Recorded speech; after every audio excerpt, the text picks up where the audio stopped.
The alien arrival. On a distant corner of the galaxy, far beyond the reach of the known universe, a strange alien race known as the Zorkon had made a discovery. They had found a small blue planet that seemed like nothing more than a speck in the vastness of space. To most advanced civilizations, it was a place that didn't matter, an insignificant world with weak, primitive creatures. However, the Zorkon were different. They didn't see the planet as insignificant. They saw it as an opportunity to test their strength. The Zorkon were a race of ruthless conquerors, feared throughout the galaxy. Their empire stretched across hundreds of planets, each conquered with overwhelming force. They had never encountered a species that could withstand their might.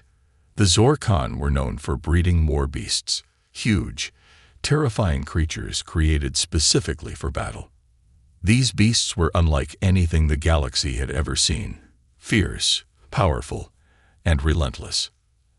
As their starships entered the atmosphere of this small human planet, the Zorkon were filled with confidence. They had already wiped out countless worlds with their war beasts, and they expected no different here. The humans, they assumed, would be weak and easy to crush. The war beasts would wipe out the human defenses in a matter of hours. The Zorkon leader, a tall and imposing figure named Scalaric, looked at the planet from the view of his flagship. A satisfied smile crept across his face. "Prepare the war beasts for deployment," Xalruck ordered. His voice was cold, carrying the weight of countless successful conquests. "This world will fall in ours. Let's show these humans how insignificant they truly are." The soldiers on his ship worked quickly, releasing the war beasts into the atmosphere. They descended from the skies in massive, terrifying pods. Each beast was a towering nightmare, muscles rippling under thick, armored skin, razor-sharp claws ready to tear through anything in their path. They landed in various locations across the planet's surface, ready to begin their destruction. Back on the ground, the people of Earth were going about their daily lives, unaware of the incoming invasion. Cities bustled with activity, families sat down for dinner, and children played outside. The Earth had seen its fair share of problems: wars, natural disasters, and political strife. But this was something different. No one could have prepared for what was coming. The first signs of the invasion came without warning. A massive explosion shook a small town in the middle of a quiet country. Buildings crumbled, sending dust and debris into the air. People screamed in panic as the ground trembled beneath them. From the smoke and fire emerged the first of the war beasts, its huge, clawed feet leaving deep marks in the earth as it marched forward, eyes glowing with hunger. Panic spread like wildfire. The news reports broadcasted images of the beasts wreaking havoc in various cities across the planet. The war beasts tore through everything in their path: buildings, vehicles, and anything else they could crush. The destruction was unimaginable. The humans had no idea how to fight back against such monsters. Conventional weapons seemed useless against these creatures, which seemed invincible. In the skies above, Zorkon ships hovered, watching the chaos unfold. Xalruck stood at the command center of his flagship, his hands clasped behind his back, his expression unreadable. He watched as the war beasts moved swiftly across the planet's surface, leaving devastation in their wake. The Zorkon's plan was going perfectly. He had expected no resistance. The humans, in his eyes, were no different from any other species they had conquered: weak, fragile, and easily broken. But as the first wave of war beasts continued their rampage, something unexpected happened. Amidst the chaos, a strange sense of resistance began to stir on the planet. It wasn't much, but it was there. A small group of humans, who had been preparing for years for an event like this, had managed to organize quickly. They had no superpowers, no advanced technology on the scale of the Zorkon, but they had something far more powerful: the human spirit. A small resistance group, scattered across the planet, began to communicate with each other. They had studied the Zorkon's previous attacks on other worlds and had learned to recognize the signs of a full-scale invasion. They had prepared for this moment, gathering weapons, training, and devising strategies. They knew they had no chance against the war beasts head-on, but they also knew they didn't have to fight them directly. The key was to survive, regroup, and outthink the invaders. As the first beast destroyed a building in one city, a group of resistance fighters launched an attack. They knew the terrain and used it to their advantage. With their knowledge of local geography, they lured the beast into a narrow canyon, where its size and strength became a disadvantage. Using explosives and traps they had set up beforehand, the humans managed to bring the beast down, killing it. It was a small victory, but a victory nonetheless. The humans had shown they could fight back. Zalruk, watching from his ship, began to grow concerned. He hadn't expected this. The humans had barely put up a fight against his forces, yet they had killed one of his war beasts. It was a minor setback, but it was the first sign that the humans were not as helpless as he had thought. The Zorkhan were not used to failure. This small victory for the humans made them wonder, were the humans truly as weak as they appeared, or was there something more to them? Little did Zalruk know, this was just the beginning. The humans had shown their first signs of resistance, and the Zorkhan had made a fatal mistake. They had underestimated humanity. As the Zorkhan prepared to release more beasts, the humans were already planning their next move. The battle for Earth was only just beginning, and the outcome would surprise them all. The first attack. The war beasts were relentless. With each landing, they tore through the human cities, leaving destruction in their wake. Their enormous feet crushed buildings, and their terrifying roars echoed across the landscape, sending waves of fear throughout the planet. In a matter of hours, the Zorkhan had established their dominance over the world, and the people of Earth had no idea how to fight back. But as the beasts raged through the streets, something unexpected happened. Amid the chaos and destruction, humanity's instinct for survival kicked in. People began to fight back, not with advanced technology or superhuman strength, but with raw determination and creativity. Small groups of people, from all walks of life, started organizing. Ordinary civilians, doctors, teachers, soldiers, engineers, put aside their differences and began forming resistance cells. They knew they couldn't win a direct confrontation with the war beasts, but they weren't about to let their world fall without a fight. In a city called New Hope, one of the first major targets of the alien invasion, a small group of survivors gathered in an underground bunker. They were a diverse group, people from all over the planet, united by the same goal, to survive and to resist. They had no illusions about how difficult the fight ahead would be, but they had something that the Zorkhan had failed to account for: resourcefulness. Listen up, a former military officer named Captain Daniel Reese said as he stood before the group, holding up a map of the city. His voice was steady, despite the fear that had taken root in the hearts of those around him. We can't fight them head-on. We have to use the terrain to our advantage. The war beasts are big, but they're not invincible. If we can lure them into a trap, we can take them down. The others listened closely, hanging on every word. There was no time for hesitation. The war beasts were tearing through their city, and it was only a matter of time before they came for the bunker. Everyone knew they had to act fast. "We'll use the city's underground tunnels," Reese continued.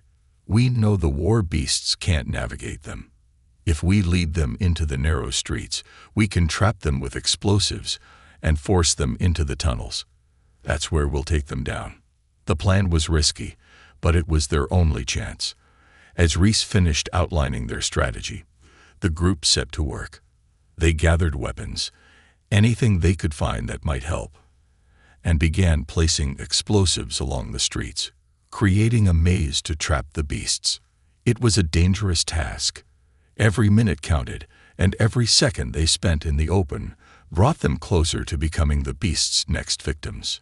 Meanwhile, the war beasts continued their rampage across the city. One of the largest beasts, a towering creature with razor-sharp claws, was making its way through the main street, smashing everything in its path.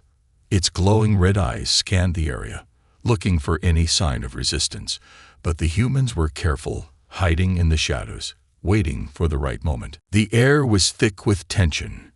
Reese and his team knew that they had one shot at this. If they failed, the city would fall, and they would be nothing more than another footnote in the Zorkon's long list of conquests. As the beast neared the trap, the signal was given. A loud explosion rang out, followed by a series of smaller blasts that echoed through the streets. The creature roared in confusion and pain as debris flew everywhere. The beast stumbled, disoriented, as it was forced into a narrow alleyway. "Now," Reese shouted. The humans quickly sprang into action. They had set a series of explosives along the alley, and as the war beast tried to retreat, it was trapped. The narrow walls of the alley prevented it from escaping, and the humans detonated the remaining charges, causing a massive explosion that brought down the walls around the beast. The creature let out a final, guttural scream before collapsing under the rubble. For the first time since the invasion began, the humans had won a battle. The war beast was dead. The survivors cheered, their hearts filled with a mixture of relief and disbelief. It wasn't a huge victory, but it was a victory nonetheless. They had shown the Zorkon that they could fight back, that they weren't as helpless as they seemed. The humans had managed to defeat one of the most terrifying creatures the Zorkon had ever created. But their victory came at a cost. The explosion had drawn the attention of the other war beasts, and soon more of them appeared, roaring and charging towards the humans. Reese and his team knew that they couldn't rest on their success. The fight had only just begun, and the Zorkon weren't going to give up so easily. As the remaining resistance fighters retreated into the shadows, they knew they had made a powerful statement. They had proven that humanity, despite being under attack by overwhelming odds, had the strength to fight back. And though the war beasts were still on the hunt, the humans weren't finished yet. They had only begun to show the Zorkon what they were truly capable of. Humanity fights back. The first victory against the war beasts was a spark in the dark. The humans had shown that they weren't as helpless as the Zorkon believed, but that was just one battle. The real war had only just begun. The Zorkon, watching from their ships in orbit, were furious. They had underestimated Earth and its inhabitants. They thought their war beasts were unstoppable, but they had already been proven wrong. Down on the planet, the survivors of New Hope began to regroup. The small victory had given them hope, but they knew they couldn't rest for long. The Zorkon would send more beasts, bigger, stronger, and more prepared. Humanity needed to be ready. Captain Daniel Reese stood at the front of a newly formed resistance group, a mixture of military veterans, engineers, and civilians who had survived the first wave. They met in an underground bunker, far away from the chaos above, where they could strategize and prepare. "We've only managed to kill one of their beasts," Reese said, his voice low but determined. "That's just a drop in the ocean compared to what's coming. But the Zorkon made one mistake. They underestimated us. And now we have to make them pay for that mistake." The resistance fighters listened closely, their faces set with grim resolve. They had no advanced technology or superweapons to match the Zorkon. What they did have was ingenuity. Humanity's ability to adapt and think on its feet was about to be tested in ways no one had ever imagined. "First things first," Reese continued, "we need to get a better understanding of their tactics. We know they're controlling the beasts remotely, but we don't know exactly how. If we can disrupt their communications, or maybe even sabotage their control centers, we could weaken them." A plan began to form. The group would divide into smaller teams. One team would focus on sabotaging the Zorkon's communications, while another would track down and take out any remaining war beasts using guerrilla tactics. They couldn't defeat the Zorkon with force, but they could make the invaders fear what they didn't see coming. Meanwhile, across the planet, the humans began to fight back in their own ways. Small resistance groups from different cities shared information and resources, each one contributing what they could. A group of scientists in a distant lab had managed to build a makeshift device to disrupt the Zorkons' control over their war beasts. It wasn't perfect, but it was a start. In the capital city of Earth, the war beasts continued their rampage, but the humans were starting to strike back. A group of engineers had developed a series of modified drones to distract the beasts, drawing them into areas where they could be trapped or attacked. The drones were equipped with loudspeakers, blasting disorienting noises to confuse the creatures and lead them into narrow streets, where human forces could launch surprise attacks. The resistance was small, but it was growing stronger with each victory. In one town, a group of civilians had managed to hack into the Zorkons' communication systems, sending fake signals that misdirected the alien forces. The humans began to realize they didn't need to defeat the war beasts directly. They could use their environment, their technology, and their will to outsmart them.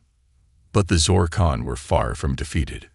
Zalruk, the Zorkon commander, was furious. He had expected to see the humans broken by now, but instead they had proven themselves more resourceful and dangerous than he could have imagined. He ordered more war beasts to be deployed, stronger and more advanced than the first ones. He was no longer underestimating the humans. It was time to send in his best. Despite the overwhelming odds, the humans didn't falter. They knew the battle was far from over, but they also knew that they had something the Zorkon didn't: hope. It wasn't just about fighting back. It was about showing the Zorkon that they weren't going to let their world fall without a fight. Humanity wasn't just fighting for survival. They were fighting for their future. In the heart of the city, a new plan was set into motion. A small group of resistance fighters had discovered a weak point in the Zorkons' infrastructure. Deep beneath the surface of the city was a control center, where the war beasts were being monitored and directed. If they could take down the control center, they could disrupt the Zorkons' entire operation. The team knew it was a dangerous mission. The Zorkon were heavily guarding the area, but the humans had learned to move quietly, using the darkness to their advantage. They snuck past patrols, avoiding detection, until they reached the entrance of the control center. As they planted explosives on the facility's walls, the resistance fighters could hear the war beasts growling in the distance, approaching rapidly. The tension was thick in the air. This mission could be their last. With a single command, the explosives were detonated, and the walls of the control center crumbled. The Zorkon soldiers inside scrambled to defend their position, but it was too late. The humans had disabled the control center, causing the war beasts to lose their connection to the aliens' command. The war beasts, now left without direction, turned chaotic. Some ran wild, attacking anything in sight, while others collapsed. It was the opening humanity had been waiting for. Back at the resistance base, Captain Reese stood watching the monitors, a small but determined smile forming on his face. The Zorkon had lost their advantage, and humanity had taken another step toward reclaiming their world. But the fight was far from over. With every victory, the humans learned more about the Zorkon and their weaknesses. The Zorkon, however, had no intention of leaving Earth without finishing what they started. The stage was set for a final showdown that would determine the fate of the planet. And the humans, once seen as weak and insignificant, were ready to show the universe just how wrong that belief had been. The unexpected alliance. As the war raged on, the Zorkon began to realize that their victory over Earth wasn't as certain as they had once believed. The humans, despite being outgunned and outnumbered, had shown an unexpected resilience. They weren't just surviving, they were fighting back. And while the Zorkon were a race built on strength, they hadn't anticipated the sheer ingenuity and resourcefulness of the human spirit. Up in the command center aboard the Zorkon flagship, Zalruk's patience had worn thin. His war beasts, once thought unstoppable, were being outmaneuvered and sabotaged by the humans. His fleet had suffered significant losses as human forces had disrupted their supply lines and communications. What had begun as a simple conquest was quickly turning into a prolonged war, something the Zorkon weren't accustomed to. "How can this be?" Zalruk growled, his voice cold and furious. These humans, they keep resisting. They should have been crushed by now. We've never encountered a species like this before. But what Salaric didn't know was that within his ranks, cracks were beginning to form. While his soldiers continued to follow orders out of loyalty to their leader, a few of them started questioning the morality of the invasion. Among them was a Zorkan officer named Teleris. Teleris had spent years serving in Salaric's military, and like many of his fellow soldiers, he had always believed in the Zorkan's superiority. But as the invasion of Earth continued, something had begun to bother him. The humans, who had been deemed nothing more than insects, were fighting with a courage and unity that was unmatched by any other species he had encountered. They were willing to sacrifice everything to protect their world, and that was something Teleris couldn't ignore. Late one night, as Teleris sat in his quarters aboard the flagship, his thoughts were interrupted by a mysterious communication. It was a transmission, sent by the humans, encrypted and disguised, to look like standard Zorkan military chatter. But the message was clear. We know you're not like the others. Help us, and we can stop the war. At first, Teleris hesitated. He had been trained to obey orders, to trust in the Zorkan's way of life. But the more he thought about what he had witnessed on Earth, the more he realized that the humans weren't just defending their planet. They were fighting for something far greater. They were fighting for freedom, for their families, for the future. And the Zorkan. They were fighting to destroy it all. Teleris had a decision to make. He could continue to follow his orders and watch his comrades destroy innocent lives, or he could make a choice that would forever change the course of the war. The next day, as Skalruk prepared to launch another wave of war beasts to crush the remaining resistance, Teleris made his move. He quietly sabotaged the flagship's communication systems, sending a false signal to Salruk's commanders, giving the humans valuable time to regroup. Then he contacted the human resistance. "We've been wrong," Teleris said over the encrypted line. His voice was low, but firm. "The Zorkan are not what you think they are. Some of us, we don't believe in this invasion anymore. We want to help you." The human resistance couldn't believe what they were hearing. It was a Zorkan officer, defecting, offering to help them. At first, they thought it was a trap, a trick to lure them into an ambush. But Teleris's sincerity came through in every word. After careful consideration, they agreed to meet him. In a hidden location deep within enemy territory, Teleris met with a small group of resistance fighters. Among them was Captain Reese, who was initially skeptical, but could sense the desperation and sincerity in the officer's eyes. "Why should we trust you?" Reese asked, his voice cautious.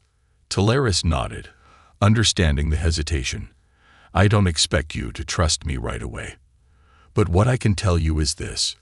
The Zorkan are not invincible. They have weaknesses, technology, resources, and even their own arrogance. I've seen it firsthand. The humans have something that we've never truly understood: your ability to fight, to think outside the box, to come together in times of need. That's something the Zorkan can never take from you." Over the next several weeks, Teleris and the humans worked together in secret. He provided them with crucial intelligence about the Zorkan's operations, weaknesses, and plans. With this newfound knowledge, the humans were able to strike more effectively, disabling Zorkan supply lines, taking down critical communication towers, and even taking out some of the remaining war beasts. Teleris wasn't the only Zorkan to question the invasion.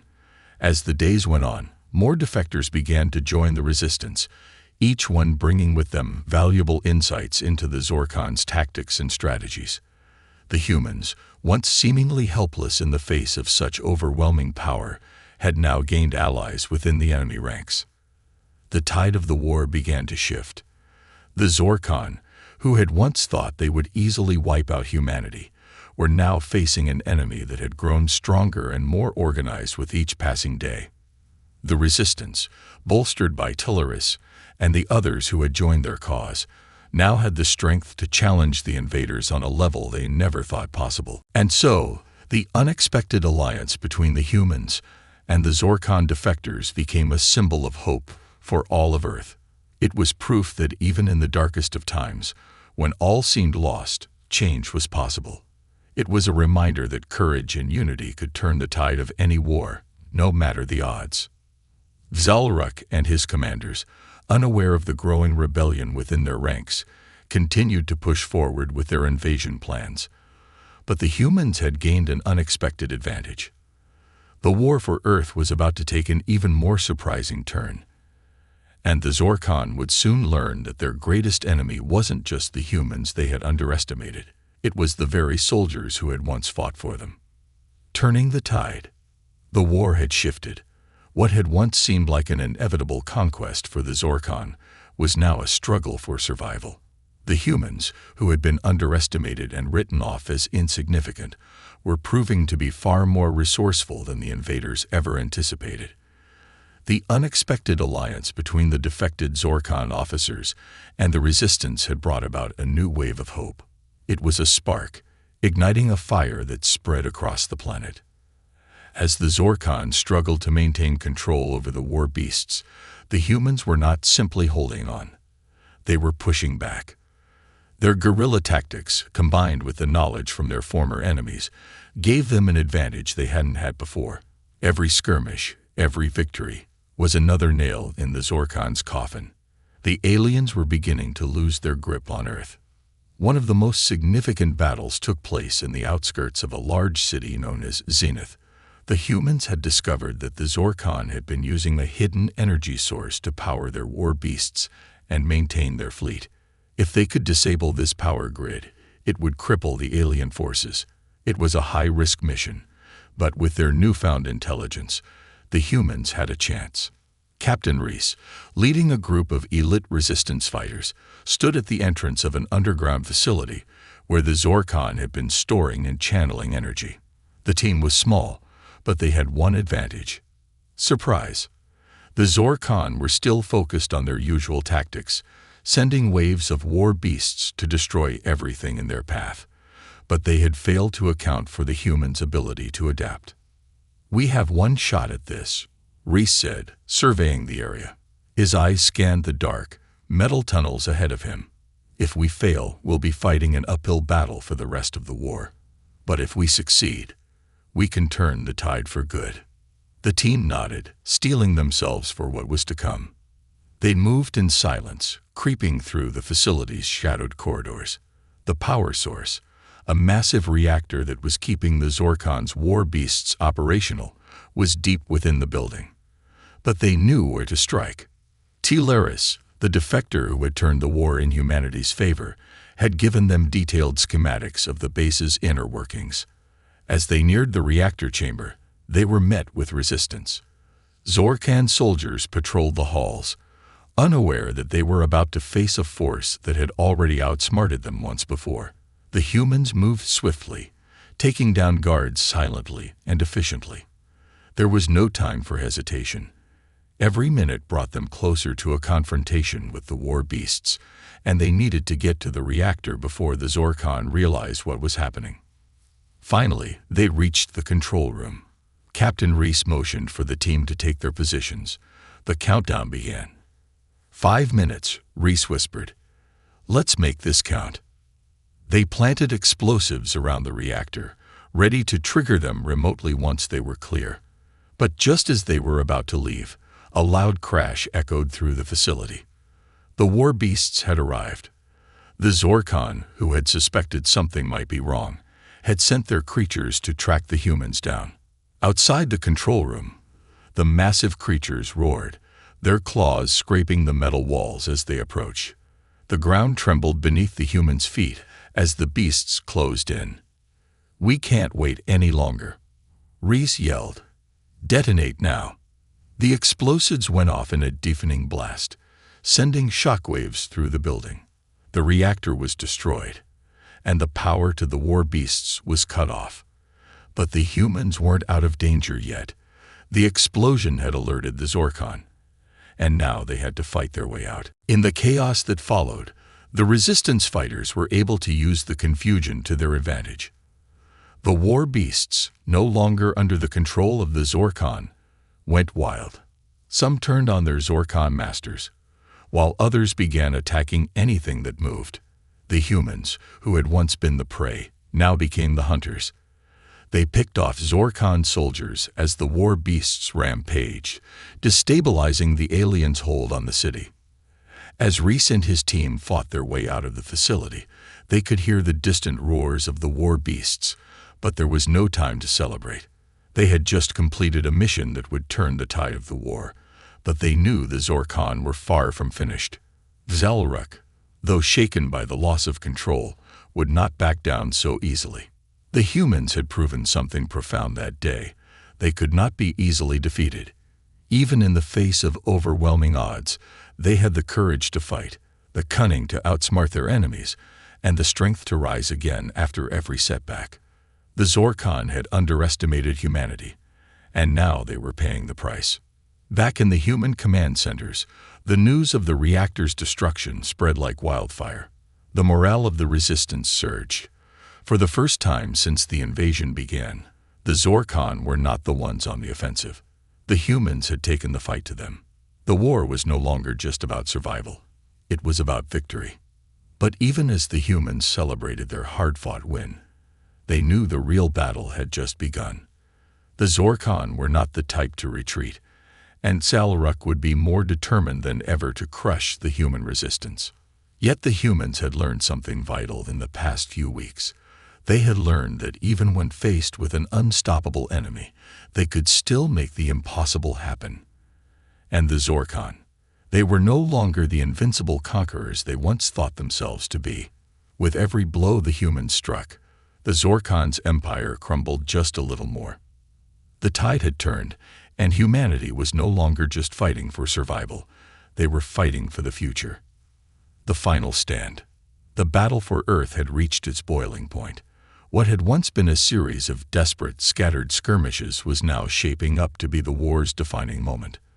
The Zorkon had suffered loss after loss, their mighty war beasts no longer the unstoppable force they had once been.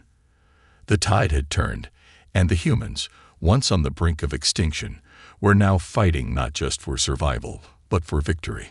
Captain Reese stood on a makeshift platform, overlooking the sea of determined faces. The resistance had grown in strength, now made up of thousands from all walks of life. They had come together to fight a common enemy, and they were no longer the underdogs. They were a force to be reckoned with. "We've come too far to let them take this from us," Reese said, his voice calm but filled with unwavering conviction. "We've faced their beasts. We've torn down their communication systems, and now we take the fight to them." The humans had learned everything they could about the Zorkon's tactics. Every weakness had been exploited, every advantage seized. But there was one final task to complete. Zalruk, the Zorkon commander, who had once thought the humans were nothing more than pests, was now the key to ending the war. If they could defeat him, the Zorkon would lose their will to continue the fight. But capturing him wouldn't be easy. Zalruk was not only a leader but a symbol of the Zorkon's might. He would not surrender, and he would not retreat. The humans knew that Zalruk was preparing for a final assault on the human strongholds. His fleet was mobilizing, and his war beasts were regrouping. The time for waiting was over. It was time to strike. As the resistance fighters prepared for the last battle, Teleris, the Zorkon defector, spoke to Reese and the others. "I've seen Zalruk's arrogance firsthand," he said. "He'll never retreat, no matter how badly his forces are decimated. We'll have to fight him where he believes he is strongest, in the heart of his flagship." The final mission was set. Reese and a small group of elite soldiers would infiltrate the flagship itself, using the intelligence they had gathered from the defectors to bypass security and confront Zalruk in person. It was a dangerous mission. The flagship was heavily fortified, and Zalruk would have his most elite guards surrounding him. But it was humanity's best shot at ending the war once and for all. The humans launched their assault under the cover of darkness. Their target was a critical weak point in the flagship's defense systems, a vulnerable spot in the outer hull that Teleris had revealed. As their ships approached the Zorkon flagship, the resistance fighters felt the weight of the moment. This was it, the battle that would determine Earth's fate. They landed quietly on the surface of the flagship, their mission clear: break into the heart of the Zorkon war machine, neutralize Tal'Rok, and end the invasion. But even as they began their stealthy approach, a loud alarm sounded. The Zorkon were aware of their presence. "Move quickly," Reese shouted, signaling his team to advance. They ran through the hallways of the flagship, their weapons ready. The Zorkon soldiers, who had once been their enemies, now turned against them in a last-ditch effort to defend their leader. The humans fought through them, each soldier determined to push forward. As they neared Tal'Rok's command center, the air seemed to grow heavier. The Zorkon commander was waiting for them. He had known they were coming. He had expected this final confrontation, and he was ready. The humans had learned a lot about his tactics, but Tal'Rok was still a force to be reckoned with. "Come to face your doom, humans." Tal'Rok's voice echoed through the flagship's halls, his presence filling the space. He stood before them, taller and more imposing than they had imagined, surrounded by his most loyal guards. Reese stepped forward, his eyes meeting Tal'Rok's cold, calculating gaze. "This ends today," Reese said firmly. Tal'Rok sneered. "You think you can defeat me? You are nothing. Your world is mine. You fought bravely, but in the end, you are just insects. The Zorkon will never fall."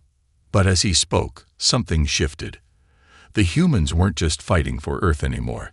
They were fighting for their families, their history, their very existence.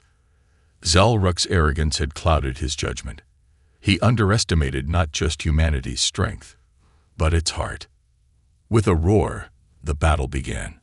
The humans fought through Tal'Rok's guards, taking them down one by one. The Zorkon commander, wielding a massive weapon, charged at Reese, determined to crush him. The two clashed in a brutal duel, Tal'Rok's strength against Reese's cunning and resolve. The humans, despite their smaller numbers, moved with precision, distracting Tal'Rok long enough for Reese to land a decisive blow. As the Zorkon leader fell, the humans knew the war was won. The flagship, once the symbol of Zorkon dominance, was now under their control. The resistance fighters quickly disabled the remaining Zorkon forces, and the last of the war beasts were put down. The invasion was over. Earth had survived. The humans had faced an unimaginable threat and emerged victorious.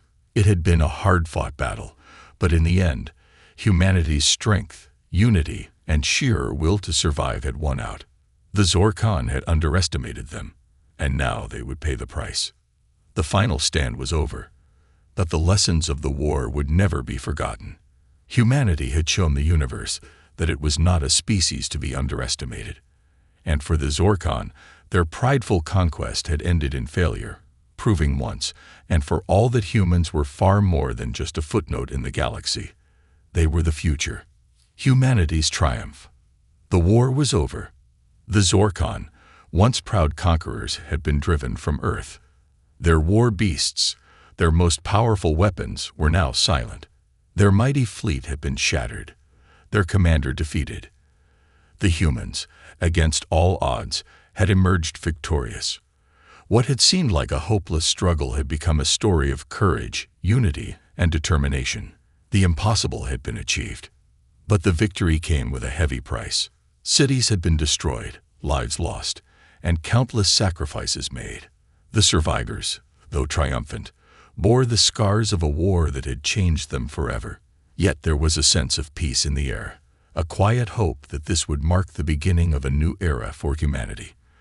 The planet was free, and its people had proven their strength not just to themselves, but to the universe. In the weeks that followed, Earth began the long process of rebuilding.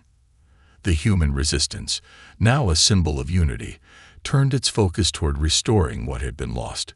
Governments, once divided and fragile, came together in the aftermath of the invasion. No longer was there room for petty differences.